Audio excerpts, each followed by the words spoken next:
진정한 진리가 무엇인지 모호한 세대 속에 이 죄악 가운데 이스라엘 백성들이 계속 살다 결국 멸망한 것입니다. 그리고 이러한 죄는요, 이스라엘이 가나안 땅에 들어갔을 때부터 시작을 했고, 죄가 만연한 시대에 신실하신 하나님께서는 그럼에도 불구하고 이스라엘을 버리지 않고 하나님을 바로하는 한나를 통해, 그리고 사무엘을 통해 다시 이스라엘의 구원을 일으키신 것입니다. 할렐루야. 우리 역시 거룩한 주일 하나님의 은혜를 사모하며 하나님의 전으로 나오신 성도님들의 삶 가운데 하나님의 넘치는 은혜가 있기를 기도합니다. 옆에 계신 분들 보면서 고백하겠습니다. 하나님이 늘 당신과 함께 하십니다. 혹시 소떡소떡이라고 아시나요? 네, 감사합니다. 이렇게 생긴 거예요. 이 소떡소떡이요, 휴게소에서 아주 인기 있는 메뉴 중에 하나입니다. 근데 이 메뉴가 인기 있게 된 그 계기가 뭔지 혹시 아세요? 한 TV 프로그램에 이영자 씨가 나와서요, 이 소떡소떡을 소개했어요. 근데 이분이 음식을 소개하면서 이걸 어떻게 먹어야 맛이 있는지, 어느 집이 맛있는지 막 비법까지 공개를 해서요, 순식간에 많은 사람들에게 사랑받는 음식이 되었습니다. 한 연예인이 나와서요, 음식을 소개한다고 전국적으로 인기를 얻었던 이유가 무엇일까요? 바로 이 연예인이 음식에 진심인 사람이었기 때문이에요. 그래서 이 사람이 소개를 하면 정말 먹어봐야 할 것 같고 너무 맛있을 것 같고 막 그런 신뢰가 막 가는 거예요. 저도 먹어봤습니다. TV를 보고 너무 궁금해서 가서 먹어봤습니다. 요즘에 이같이요, 특별한 분야에 관심 있는 사람들을 뭐라고 이야기하냐면, 그 사람들이 이야기할 때 이거에 진심이야 라고 이야기해요. 이런 말을 써요. 나 운동에 진심이야, 나 청소에 진심이야, 나 공부에 진심이야, 이런 말을 써요.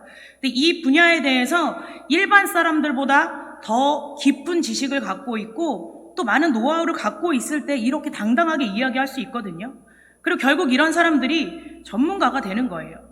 성도님들은 어떤 부분에 진심이십니까? 오늘 우리가 읽은 이 본문의 주인공인 한나 역시요, 진심인 분야가 있었어요. 어디였냐면 그녀는 하나님께 진심인 사람이었습니다. 한나는 자녀가 없었죠. 그래서 사무엘상 1장 6절에 보면 여호와께서 그에게 임신하지 못하게 하심으로 그의 적수인 분인나가 그를 심히 격분하게 하여 괴롭게 하더라. 남편의 다른 아내인 분인나가요, 한나가 아기가 없다고 맨날 괴롭히는 거예요. 하루 이틀이 아니었죠. 너무 괴롭게 하는 거예요. 그리고 매년 이 가정이 하나님을 경외하기 위해 성막이 있는 실로로 나갔는데 막 거기 가도 괴롭히는 거예요. 너는 애도 없고 애도 못 낳고 막 계속.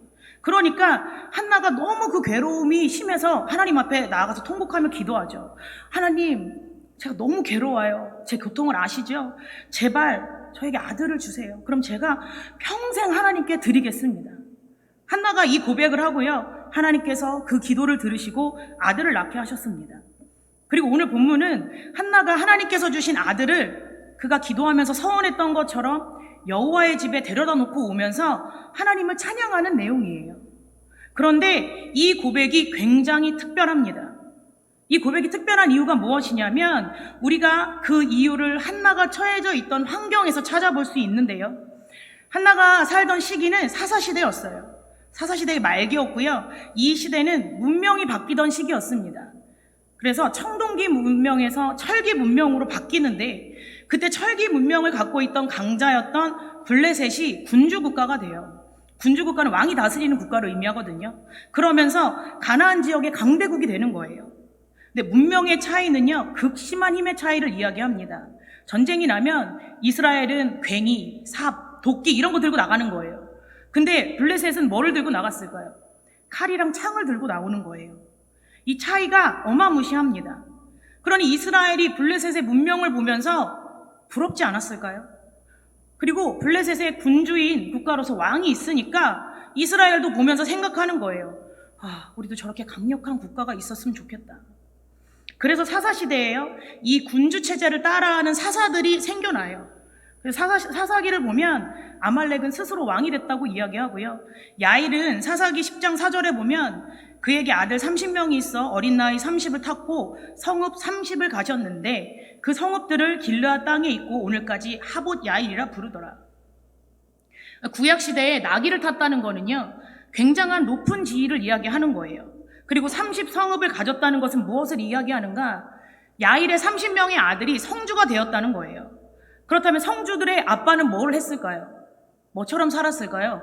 왕처럼 사는 거예요. 입산도 이야기합니다. 사사기 12장 9절에 그가 아들 30명과 딸 30명을 두었더니 그가 딸들을 밖으로 시집 보냈고 아들을 위하여 밖에서 여자를 30명 데려왔더라. 딸들을 밖으로 시집 보내고 며느리들을 데리고 왔다는 거는 이방 민족들이랑 결혼을 시켰다는 거예요. 근데 당시에 나라 간의 평화를 유지할 때 어떻게 결혼을 했죠? 자녀를 보냈잖아요. 지금 입산이요, 이스라엘과 주변국들의 평화를 유지하기 위해서 이스라엘의 사사로서 한 일이 무엇인가? 이방 나라들과 통혼하고 있다는 겁니다. 입산 역시 자신의 행동을 내가 왕이야 라고 드러내고 있는 거예요. 이스라엘의 참 왕은 하나님이신데 이들이 가나안 땅에 들어가서 왕이신 하나님을 잊고요, 그리고 사사기에 뭐라고 고백을 하는가? 이스라엘의 왕이 없다. 그래서 사람들이 각기 소견에 좋을 대로 행했다라고 말하고 있습니다. 그래서 사사기에 그 사사로 세움받은 자들이 하나님의 말씀을 선포하는 게 아니라 우리보다 강한 블레셋처럼 해야 강해지는구나, 저 나라처럼 농사를 지어야 복 받는구나, 이러면서 주변 나라들을 보고 따라하면서 하나님을 떠나는 시기예요. 그리고 종교 지도자들도 예외가 아니었습니다. 이들은 영적인 무지와 타락이 극에 달했어요. 사무엘상 1장 12절을 보면 그가 여호와 앞에 오래 기도하는 동안에 엘리가 그의 입을 주목하여 본즉, 한나가 너무 괴로워서 하나님의 절에 가서 막 울면서 막 기도하고 있잖아요. 근데 그때 엘리가 한나를 한참 동안 보고 있는 거예요. 저 여자 뭐 하고 있는 거야? 이렇게 보는데요, 13절에 뭐라고 이야기하는가? 한나가 속으로 말하며 입술만 움직이고 음성이 들리지 아니하므로 엘리가 그가 취한 줄로 생각한지라. 엘리가 한나를 보면서 생각하는 거예요. 저 여자 술 마시고 여기 와서 지금 뭐 하는 거야? 이런 생각을 하는 거예요. 제사장이요, 기도를 하는지 취했는지 판단하지 못하는 그런 영적 무지 상태에 빠져 있던 것입니다.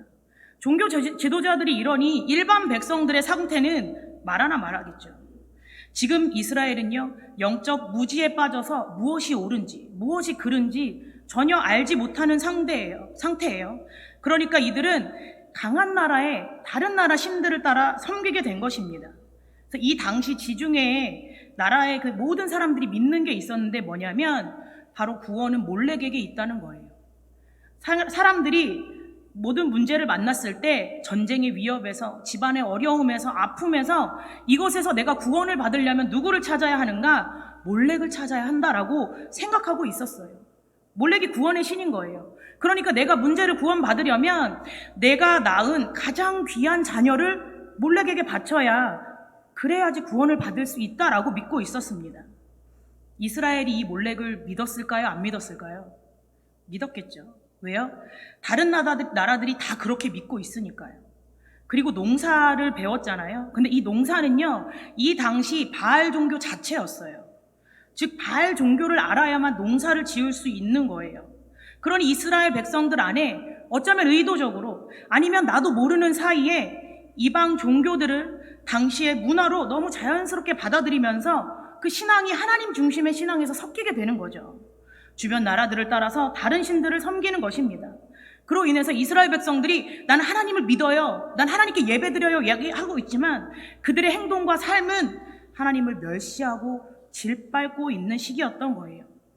이런 총체적인 부패함이 가득한 시기였기 때문에 사무엘상 3장 1절에 보면 아이 사무엘이 엘리 앞에서 여호와를 섬길 때에는 여호와의 말씀이 희귀하여 이상이 흔히 보이지 않았더라. 하나님께서 이스라엘에게 침묵하고 계시는 거예요. 더 이상 말씀하지 않으시고 그 능력을 드러내지 않고 계시는 것입니다. 얼마나 가슴 아픈 현실인가요? 지금 이스라엘 백성들은요, 자신들이 종교적인 타락, 부패하고 죄 가운데 있는데 그로 인해 자신들의 진정한 왕이신 하나님이 부재한 상황을 살아가고 있는데도 이를 알지 못하고 몰렉을 믿으면 되지, 바알을 믿으면 농사를 잘 짓지, 그 난 안전한 거야, 이렇게 생각하고 있는 거예요. 그렇기 때문에 오늘 이 한나의 고백이 아주 특별한 겁니다. 한나는 이런 세대를 살아가고 있고요, 이런 문화에 스며들어 있는 사람이었어요. 그런데 하나님을 어떻게 고백하고 있나요? 1절 먼저 보면 여호와 하나님을 고백하고 있습니다. 우리 1절을 함께 읽어보도록 하겠습니다. 한나가 기도하여 이르되 내 마음이 여호와로 말미암아 즐거워하며 내 뿔이 여호와로 말미암아 높아졌으며 내 입이 내 원수를 향하여 크게 열렸으니 이는 내가 주의 구원으로 말미암아 기뻐함이니이다. 한나가 1절에 보면 반복적으로 사용하는 단어가 있는데 바로 여호와입니다. 여호와, 하나님의 여호와라는 이름의 뜻은 구속자, 구원자라는 뜻이 있어요. 근데 이게 구약의 구원과 신약의 구원이 의미가 좀 달라요. 그래서 구약의 구원은 무엇을 이야기하려면 문제가 해결받는 것을 의미합니다. 네, 한나가 하나님께 기도해서 아들을 얻었잖아요. 그래서 하나님이 아들을 주셨기 때문에 그 원수인 분인나로부터 받던 고통에서, 그 조롱받던 인생에서 구원받았습니다. 그래서 한나는 이런 자신의 승리와 기쁨을 누릴 수 있던 이유가 누구 때문이라고 이야기하는 거예요. 세상 사람들이 말하는 몰렉이 나를 구원한 것이 아니라 여호와 하나님이 나를 구원하셨다라고 고백하고 있는 거예요. 내가 지금 누리는 이 구원과 기쁨은 오직 여호와 하나님께서 주실 수 있는 것이다 라는 걸 분명히 알고 찬양하고 있는 것입니다. 그리고 두 번째로 어떤 하나님을 고백하고 있는가? 거룩하고 유일하시고 신실하신 하나님을 고백합니다. 우리 2절을 함께 읽어보기 원합니다. 시작. 여호와와 같이 거룩하신 이가 없으니 이는 주밖에 다른 이가 없고 우리 하나님 같은 반석도 없으시니이다. 한나는 이 하나님의 거룩하심을 지금 찬양하고 있는데요. 이 거룩하심이 단순히 도덕적으로 윤리적으로 완전하다는 걸 의미하는 게 아니에요. 하나님은 모든 존재를 초월하시는 분이시고 절대적으로 완전하시고 절대적으로 구별된 분이시다라는 거룩성을 이야기하는 거예요. 그래서 한나는 자신의 기도를 들어주신 하나님이 모든 존재 중에 완전하신 분이고 또 주밖에 다른 이가 없다라고 고백하면서 뭘 고백해요? 오직 이 땅의 신은 여호와 하나님밖에 없습니다 라고 고백하는 거예요. 그런 하나님이 나의 문제를 들어주시는 여호와 하나님이십니다 라고 찬양하고 있습니다. 또 그 하나님이 유일하시고 반석이십니다 라고 고백합니다. 이 당시 구약에서 반석의 의미는 언제나 변함없이 신실하다라는 뜻을 갖고 있어요. 하나님은요, 이스라엘 백성들이 범죄하고 있을 때에도, 하나님을 떠나 있을 때도 아브라함과의 약속을 기억하고 신실하게 그 구원의 약속을 이루어 가시는 분입니다. 그 신실하신 하나님을 지금 한나가 고백하고 있으면서요, 또 반석은요, 급한 고난 속에서 언제나 가장 쉽게 피할 수 있는 도피처이고 안식처를 말해요. 한나가 그 극심한 고통 가운데 누구를 찾았다는 거예요? 하나님을, 반석이신 하나님을 찾아서 피했을 때 신실하신 하나님께서 자신의 문제를 해결해 주셨다는 거예요. 이렇듯 인생의 문제를 해결해 주실 수 있는 분은 오직 거룩하시고 유일하시고 신실한 하나님이시다라고 고백하는 것입니다. 그리고 세 번째로 지식의 하나님을 고백합니다. 3절 함께 읽겠습니다. 시작.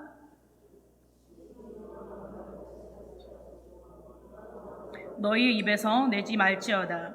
여호와는 지식의 하나님이시라. 행동을 달아보시느니라.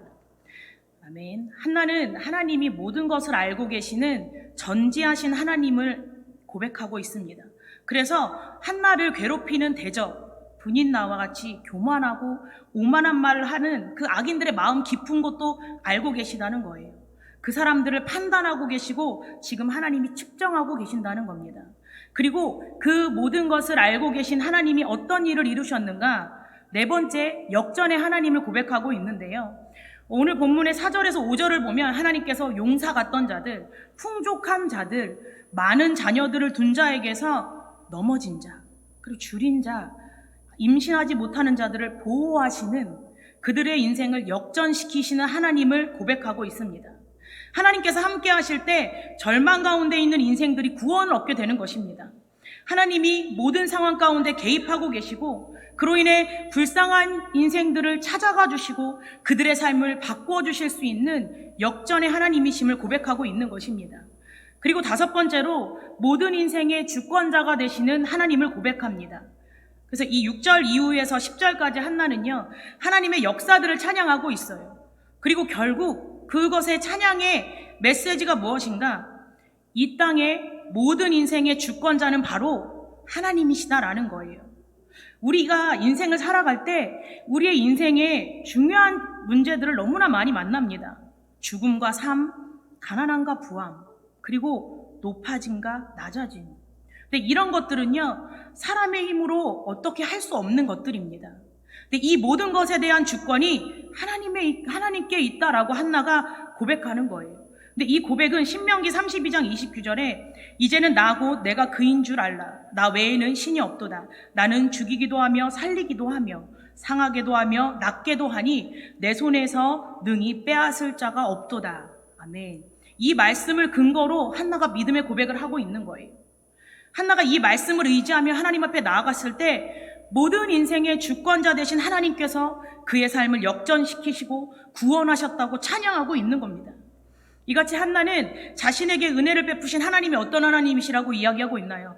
여호와 하나님이시고요, 거룩하고 유일하고 신실하시고 모든 것을 알고 계시며 인생을 역전시킬 수 있는 모든 인생의 주권자 되신 하나님을 고백하고 있는 것입니다. 그래서 이 고백은 당시에 종교 지도자들조차 하나님이 누구인지 바로 알지 못하는 그 시대 속이기 때문에 굉장히 특별한 고백인 거예요. 아브라함과 언약을 맺어주시고 이스라엘 백성을 자녀 삼아주신 하나님께서 지금도 신실하게 그 언약을 이루어 가시는데 이스라엘 백성들은 어떻게 하고 있나요? 하나님을 잊고 잊은 줄도 모르고 있는 거예요. 그런 백성들을 하나님께서 봤을 때 어떤 마음이 드셨을까요? 너무 슬프지 않았을까요? 좌절되지 않았을까요? 누구를 통해 일해야 되지? 바라보고 있을 때 앞이 깜깜한 것 같았을 것 같습니다. 그런데 그때 반짝이며 빛나는 믿음을 누가 갖고 있었던 거예요? 한나가 갖고 있었던 거예요. 오늘 한나는 이 고백을요, 기도로 응답받은 아들을 여호와의 집에, 즉 성막에 놓고 오면서 고백하고 있는 것입니다. 근데 여기서도 우리는 한나의 믿음을 다시 한번 볼 수 있는데요.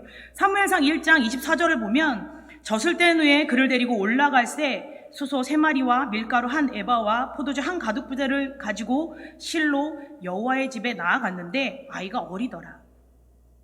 한나가 아이가 젖을 떼자마자 여호와의 집에 데려갔어요. 근데 이스라엘인 대부분 3살에 젖을 뗀다고 합니다. 그럼 이 아이를 몇 살 때 데려갔을까요? 3살? 많이 잡아봤자 6, 7살이에요. 근데 율법에 정해진 그 레위인의 법적 복무 기간은 30세에서 50세예요. 조금 빨리 시작해도 20살부터예요. 그리고 평생 하나님 앞에 헌신하는 경우가 없었어요. 그러니까 한나 입장에서도 사실 아이가 좀 크고 장성하고 결혼시키고 보내도 됐거든요. 하지만 한나는 사무엘상 1장 11절에 서원하여 이르되 만군의 여호와여 만일 주의 여종의 고통을 돌보시고 나를 기억하사 주의 여종을 잊지 아니하시고 주의 여종에게 아들을 주시면 내가 그의 평생에 그를 여호와께 드리고 삭도를 그의 머리에 대지 않겠나이다. 한나가 서원하죠. 하나님, 아들을 주시면 제가 평생 이 아들 하나님께 드릴게요. 이 서원을 지금 실천하고 있는 거예요.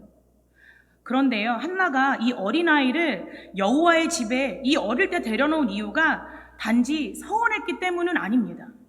이 부모가 되면 가장 큰 바람이 뭔가요? 아이들이 잘 자라는 거예요. 건강하게 잘 자라고 아프지 않고 행복하고 그 인생이 평탄했으면 좋겠죠. 그래서 부모가 내가 할 수 있는 최선으로 그 아이의 행복과 평탄함과 그리고 안전한 삶을 보정해주고 싶어 해요. 한나 역시 그러지 않았을까요? 늦게 얻은 아이예요. 그러니 더 귀했을 거예요. 그래서 한나가 생각했을 것입니다. 내 사랑하는 아이가 어떻게 하면 복받고 평탄하고 행복한 삶을 살 수 있을까? 그리고 내린 결론이 뭔가요? 이 아이를 하나님이 키워주셔야 하는구나. 한나가 경험한 하나님이 어떤 분이기 때문이에요. 구원자 되시는 여호와 하나님이시고 거룩하고 유일하시고 신실하시고 역전하시고 모든 인생의 주관자가 되시는 하나님이기 때문입니다. 그러니 내 사랑하는 아이가 하나님 안에 거하는 것이 정말 참된 복받은 인생이구나, 이 확신이 있었기 때문에 젖을 떼자마자 아이를 여호와의 집에 내려놓고 그 돌아오는 길에 한나가 지금 기쁨으로 고백을 하고 있는 것입니다. 이 본문이 사무엘 상하 전체에서 가장 중요한 내용이에요. 한나의 고백이 바로 이 사무엘 저자가 하려는 이야기의 핵심이기 때문입니다. 이스라엘이 진정한 구원을 받으려면 하나님이 우리의 인생의 왕이어야 한다. 다른 나라들처럼 사람을 왕으로 섬기는 것이 아니라 하나님을 왕으로 섬기고 살아갈 때 그때 이스라엘에게 진정한 구원과 평안이 있을 수 있다라고 말하고 있기 때문입니다. 근데 한나가 이 믿음으로 자신의 인생의 진정한 왕은 하나님이시니 하나님께서 나의 가장 귀한 아이의 삶에도 왕이 되어주세요 라고 고백하는 것입니다. 그리고 이렇게 아이를 드렸을 때요, 하나님이 그 아이를 통해 다시 이스라엘에 개입하십니다. 한나가 기도로 얻은 아이가 누군가요? 사무엘이죠. 사무엘을 통해서요, 이스라엘에 다시 하나님의 뜻이 선포됐고요, 사무엘이 등장하면서 하나님의 말씀이 희귀했더라 이 시대가 끝이 나게 됩니다. 하나님께서 다시 실로에 나타나셨고요, 말씀으로 사무엘에게 자신을 나타내시고 이스라엘의 진정한 왕이 누구인지를 드러내시고 계시는 거예요. 그런 이야기들이 이후 사무엘 상하를 통해 나타나게 되는 것입니다. 하나님께서는 사무엘을 이스라엘의 마지막 사자로, 그리고 선지자로, 제사장으로 사용하셨습니다. 사무엘이 이처럼 쓰임받았던 이유는 그의 어머니 한나의 믿음 때문이었고, 그 한나의 믿음이 사무엘에게 이어졌기 때문입니다. 성경에서는 죄가 무엇인지를 바로 알려주고 있는데, 이 구약 전체에서 이야기하고 있는 게 있습니다. 뭐냐면 바로 하나님을 아는 지식이 없는 것이 죄라고 이야기합니다. 이스라엘 백성들의 죄에 대해서 끊임없이 이야기할 때, 그들이 망한 이유에 대해 이야기할 때 바로 이들이 하나님을 아는 지식이 없어서 망했다라고 말해요. 열왕기상 18장 21절에 보면 엘리야가 모든 백성에게 가까이 나아가 이르되 너희가 어느 때까지 둘 사이에 머뭇머뭇하려느냐, 여호와가 만일 하나님이면 그를 따르고 바알이 만일 하나님이면 그를 따를지어다 하니 백성이 말 한마디도 대답하지 아니하는지라. 우리가 잘 알고 있는 모습이죠. 엘리야와 그리고 바알의 450명의 전투가 있는데, 그때 엘리야가 먼저 백성들에게 얘기해요. 야, 니네 하나님을 따르든지 아니면 바알을 따르든지 둘 중에 하나를 확실하게 택해. 근데 백성들이요, 이 엘리야가 하는 말에 대답을 하지 못했다고 말해요. 왜냐하면 이 질문 자체가 이해가 안 가는 거예요. 왜? 이들의 삶은요, 하나님과 바알을 함께 섬기는 게 너무 당연한 거죠. 하나님이 진정 누구인지 모르고 그 모른다는 사실조차 모르고 있는 거예요. 그러니 하나님께 예배드리면서 농사 지을 때는 누구에게 가요? 풍요하신 바알에게 가는 거예요. 문제가 있으면 나를 구원해 주신 몰렉에게 가야죠. 진정한 진리가 무엇인지 모호한 세대 속에 이 죄악 가운데 이스라엘 백성들이 계속 살다 결국 멸망한 것입니다. 그리고 이러한 죄는요, 이스라엘이 가나안 땅에 들어갔을 때부터 시작을 했고, 죄가 만연한 시대에 신실하신 하나님께서는 그럼에도 불구하고 이스라엘을 버리지 않고 하나님을 바로 아는 한나를 통해, 그리고 사무엘을 통해 다시 이스라엘의 구원을 일으키신 것입니다. 우리 역시 무엇이 진리인지 모호한 세대를 살아가고 있습니다. 우리도 조금만 방심하면 우리 삶에 나도 모르게 하나님이 아닌 다른 것을 따르고, 그리고 그것을 따른다는 사실조차 인식하지 못하고 살 때가 너무 많아요. 요즘 감기가 되게 유행이에요. 그래서 아이들이 굉장히 잘 걸려요. 그래서 유치부에 가면 애들이 콧물 흘리고 기침하고 대부분 다 그렇거든요. 그래서 지난주에 저희 둘째가 주일날 저녁부터 기침을 하기 시작을 하는 거예요. 근데 그 전에도 감기 기운이 있어서 약을 먹고 있었어요. 그런데 그날은 막 기침을 하는 거예요. 1분에 막 한 50번씩 해요. 그러면 엄마들 마음은 진짜 억장이 무너집니다. 그만했으면 좋겠다. 막 그만 기침하고 이제 좀 괜찮아졌으면 좋겠다. 이런 생각이 드는데, 기침이 너무 심해서 월요일날 이제 하원할 때 남편이 둘째, 셋째를 데리고 병원에 갔어요. 그래서 병원에 갈 때 제가 얘기했어요. 약 센 걸로 달라 그래. 꼭 센 거 달라 그래. 이렇게 강조했죠. 근데 그날 밤에 이제 와서 약을 먹고 재우는데, 저희가 아이들 키우면서 깨닫게 된 노하우가 하나 있는데요. 콧물이나 기침이 심할 때 머리맡에 양파를 잘게 썰어 놓으면 그 증상이 좀 완화가 됩니다. 그래서 병원에서 타온 약도 먹이고 저녁에 양파도 막 썰어 놨어요. 아이들이요, 양파 냄새 때문에 눈을 못 뜨는 거예요. 그래서 엄마 눈이 안 떠져. 그래서 지금 잘 시간이니까 눈 뜰 필요 없어. 그냥 자. 이러면서 자라고 했어요. 근데 그 밤에 막 둘째가 기침을 하죠. 그랬는데요, 저 신경이 쓰여서 잠을 잘 못 잤어요. 근데 새벽에 기침 소리가 바뀌는 거예요. 형의 기침을 받아먹던 셋째가 대답하는 거죠. 셋째도 기침을 하기 시작을 하는 거예요. 이 순간이 엄마들에게 얼마나 고통스러운지 아시나요? 다음날 아침에도 약을 먹이고 이제 기침이 심하니까 등원버스 태우기도 좀 미안하고 그래서 제가 데려다 줬어요. 그리고 하루 종일 걱정이 되죠. 그리고 하원할 때 데리고 왔어요. 근데 하원할 때 갔는데 아이들이 기침을 안 하는 거예요. 그래서 아이에게 물었죠. 둘째에게 물었어요. 하율아, 오늘 기침 했어? 했더니 점심 먹고부터는 안 했어. 그리고 하율이는, 막내는 오늘 하루 종일 기침 안 했어. 이 이야기를 듣고 제가 얼마나 기뻤는지 모릅니다. 근데 그러면서 제가 가장 먼저 생각했던 게 뭔지 아세요? 역시 약은 센 걸 써야 돼. 항생제가 짱이야. 근데요, 그날 밤에 둘째가 저에게 와서 얘기하더라고요. 엄마, 하나님이 기도를 들어주셔서 기침이 나았나 봐. 저희가 밤마다 가정예배를 드려요. 근데 아이들이 크니까 서로 기도를 하려고 해요.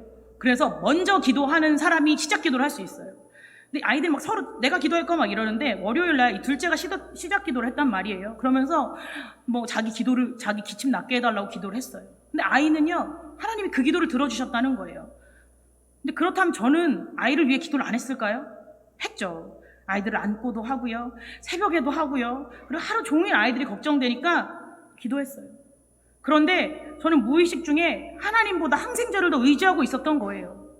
오늘 말씀을 준비하는데 하나님이 이 일을 생각나게 하시고 회개케 하시더라고요. 이 모습이 바로 하나님을 아는 지식이 없는 모습이다. 아이는 하나님께 기도하면 낫는다라고 믿고 있는데, 하나님께 기도해서 나았다라고 고백하는데, 저는 뭐라고 얘기하는 거예요? 역시 약은 세게 해야 낫는 거야. 이런 생각. 우리가 하나님을 믿는다고 이야기하고 있는데 아주 작은 부분에서조차 하나님을 하나님으로 인정하지 않을 때가 너무 많다고 말씀하고 계십니다.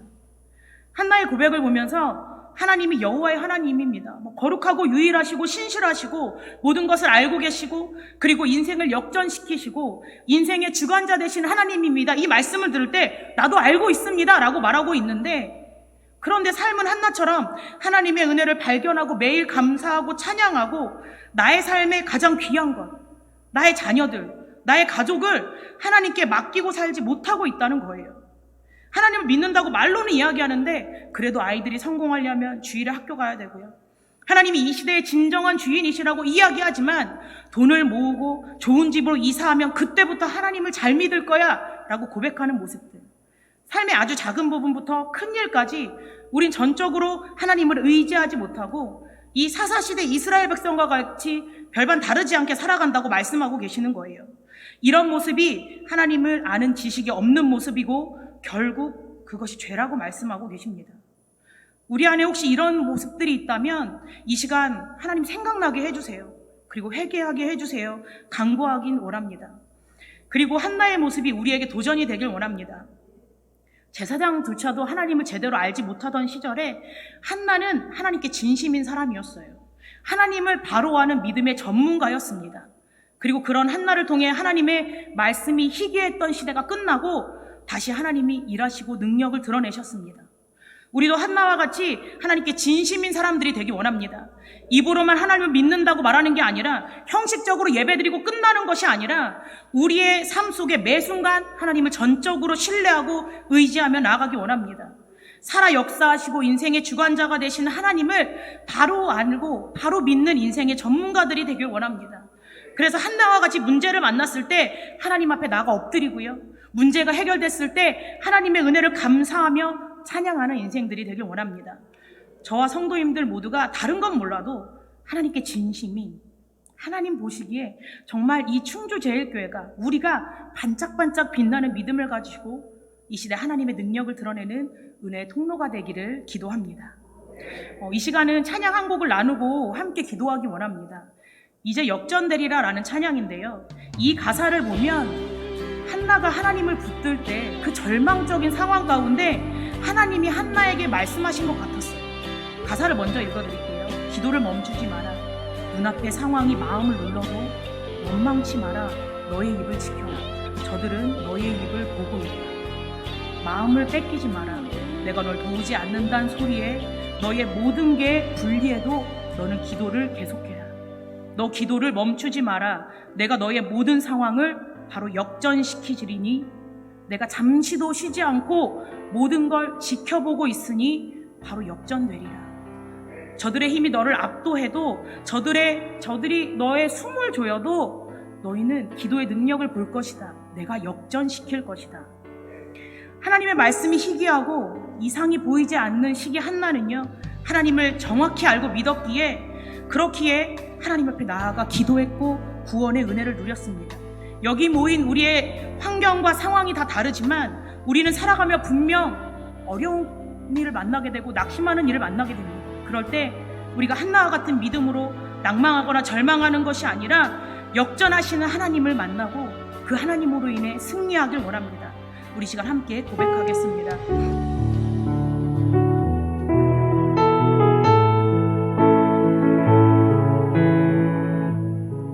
기도를 멈추지 마라.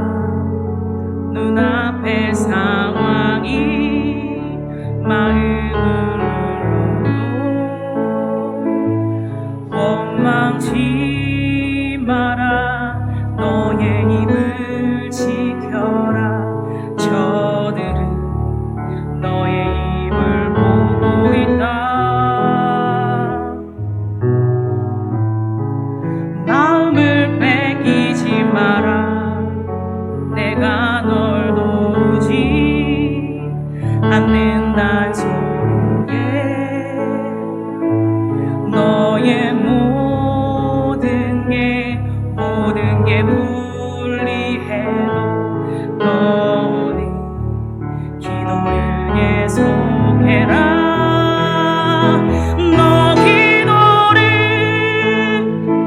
멈추지 마라. 내가 너의 그 모든 상황을 바로 역전시키리니 너 기도를 멈추지 마라. 내가 잠시도 쉬지 않고 모든 걸 지켜보고 있으니 바로 역전되리라. 너 기도를 멈추지 마라. 내가 너의 그 모든 상황을 바로 역전시키리니 너 기도를 멈추지 마라. 내가 잠시도 쉬지 않고 모든 것 지켜보고 있으니 바로 역전되리라. 우리 시간 함께 기도하며 나아가기 원합니다. 이 시간 여호와 하나님을 붙들고 나아가기 원합니다. 하나님, 내가 하나님을 바로하는 지식을 갖고 살아가게 하여 주시옵소서. 삶의 모든 순간 가운데 삶을 주관하고 계시고 통치하시는 그 여호와 하나님만 붙들고 살게 하여 주시옵소서라고 주여 한번 부르고 기도하도록 하겠습니다. 주여, 아버지 하나님, 주님을 의지합니다. 하나님, 이 시대에 주님께서 하나님의 마음에 합한 사람을 찾으실 텐데 하나님, 우리가 되게 하여 주시옵소서. 하나님을 바로하는 지식으로 살아가게 하여 주시옵소서. 전능하신 하나님, 하나님 이 땅을 주관하신 하나님 여호와 하나님, 하나님 그 하나님 우리가 잊고 의지하며 나아가게 하여 주시옵소서. 그리하여 하나님 우리의 삶 가운데 고난과 역경 가운데도 역전시키시고 모든 인생의 주관자가 되신 하나님을 의지하며 아버지 하나님 보시기에 귀하고 아버지 하나님 보시기에 기쁜 믿음을 가지고 살아갈 수 있도록 주여 역사하여 주시옵소서. 하나님 우리에게 하나님의 은혜를 사모하는 마음을 이 시간 불릴 때 불러주시옵소서. 성령님 우리 함께하여 주시어서 하나님의 은혜를 사모하게 하여 주시옵소서. 하나님을 바로하는 자가 되어주게 하여 주시고 그 은혜를 누리며 하나님의 은혜 가운데서 우리가 될 수 있도록 아버지 역사하시고 인도하여 주시옵소서. 다른 것 바라보지 않게 하여 주시고 오직 주님만 의지하며 나가기 원하오니 주여 인도하여 주시옵소서. 주여 아버지 함께하여 주시고 우리의 삶 가운데 능력되시고 우리의 삶 가운데 인도하시고 우리의 삶 가운데 함께하시는 주님을 의지하며 나가기 원하오니 주여 우리와 함께하시고 인도하여 주시옵소서. 쉬지 않고 모든 걸 지켜보고 있으니 바로 역전되리라. 사랑과 은혜가 많으신 하나님 아버지 감사합니다. 하나님, 이 시대 우리가 한나와 같이 하나님을 아는 지식이 바로 있는 자들이 되게 하여 주시옵소서. 하나님을 바로 알게 하여 주시고 하나님을 바로 믿게 하여 주시옵소서. 우리의 삶을 통하여 날마다 주님을 고백하게 하여 주시고 하나님의 은혜를 발견하며 찬양하는 인생들 되게 하여 주시옵소서. 고난과 절망 가운데 있다 하더라도 좌절하거나 낭망하는 것이 아니라 주님을 붙들고 기도하게 하여 주시고 역전시키시는 하나님의 능력을 바라보며 언제나 주님만 붙들고 나아가는 자들 되게 하여 주시옵소서. 그럴 때 하나님의 구원을 바라보게 하여 주시고 우리를 통하여 이 시대 가운데 하나님의 역사를 드러내는 복음의 통로가 되어질 수 있도록 우리와 함께하여 주시옵소서. 주님의 은혜를 기대하며 감사드리며 예수님의 이름으로 기도합니다. 아멘.